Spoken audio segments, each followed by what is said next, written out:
Rand Paul is in New Hampshire, where he started the day by taking on none other than Savannah Guthrie on the Today Show. Not a good move. You seem to have changed over the years. You once said Iran was not a threat. Now you say it is. You once proposed ending foreign aid to Israel. You now support it, at least for the time being. And you once offered to drastically cut. Once drastically wanted to cut defense spending, and now you want to increase it 16%. So I just wonder if you've mellowed out. Why don't you let me explain instead of talking over me, okay? All right, and so you know about this by now, folks. We've talked about it. Joining us is the one and only Larry Kudlow, CNBC senior contributor and host of the Larry Kudlow radio show on Cumulus Radio. Hello, Larry. Hello, Steve. Thank you. No, my pleasure. All right, so let's talk about Rand Paul before we even get to this this anti-woman tag they put on him now. Does he have the problem that Savannah Guthrie is referring to? Yes, I think he does. Look, there's two sides to the Rand Paul story, at least for me. I think he is very good on economic growth, limited government, individual freedom. He's coming up with a flat tax. We don't know it yet specifically, but he's going to have one. He's very pro-growth, and in that sense is Reagan-esque.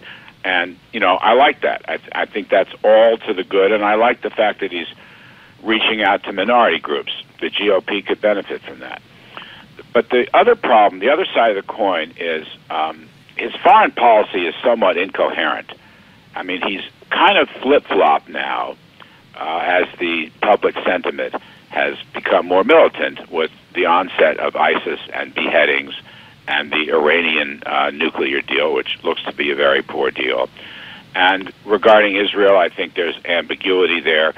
So I think that, you know, Senator Paul has to clarify, and he has to make people like me who worry about national security. I think this election is going to be the biggest national security election since 1980. So I'm not yet persuaded that Senator Paul has a coherent policy, and that does trouble me. Okay, now, let's talk a little bit about, well, you know, I don't even want to talk about this woman thing because that's just playing into their hands. I'd rather talk about the jobs report because, you know, you can analyze that on the back of your hand. The jobs were, for the month of March, were half of what they were expected to be.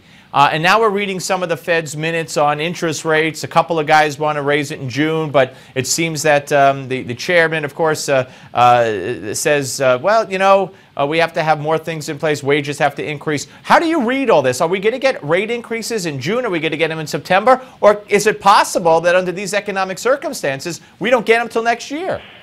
Well, a couple things. First, I wouldn't put much stock in the March jobs report, okay? Whether it's weather or dock strikes or refinery strikes, I just wouldn't put much stock. And the reason I say that is other jobs numbers like unemployment claims are rock bottom. I mean, unemployment claims are as low as they've been in 10 years, something like that. And also, the Labor Department put out some numbers called the JOLTS, J-O-L-T-S numbers, that job openings are rising everywhere. And so I just don't put much stock in that March report, and I don't think the economy is collapsing. I think we're still in this, you know, tepid recovery of 2.5% or thereabouts. It ought to be 4%. That's the overriding problem. Regarding jobs, I wouldn't be surprised if you got back to 250,000 a month, which has been the trend line. On the Fed, you know, I would rather see the Fed raise their target rate later rather than sooner. And the reason I say that is we have a strong dollar, we have low oil prices, that's good, very good. We have falling commodity prices, okay, that's not so good. And I don't see any signs of inflation at all, anywhere right now.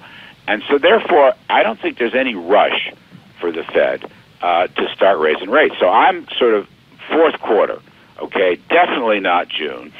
Earliest September, maybe could wait until, they might have one in September, October, they might have one in December. Mostly symbolic. So I don't see any rush. And by the way, I don't know why the Republican Party is always talking about tight money. I just don't think it's necessary. Final point here. You want growth, you want real growth, you want 4 to 5% growth, which is where we should go. Slash the corporate tax rate, all right? Repatriate foreign profits and make it territorial so we don't double tax overseas and profits. bring folks like you and Steve Forbes and Stephen Moore into the administration. Well, and then it'll happen. Steve Forbes has been pushing a flat tax. I know. Art Laffer's been pushing a flat tax. I didn't want to leave Art out. Absolutely. Hey, listen, Larry Kudlow's been pushing a flat tax. Larry, unfortunately, I'm flat out of time. Speak to you soon. Larry Kudlow, ladies and gentlemen. We're coming back.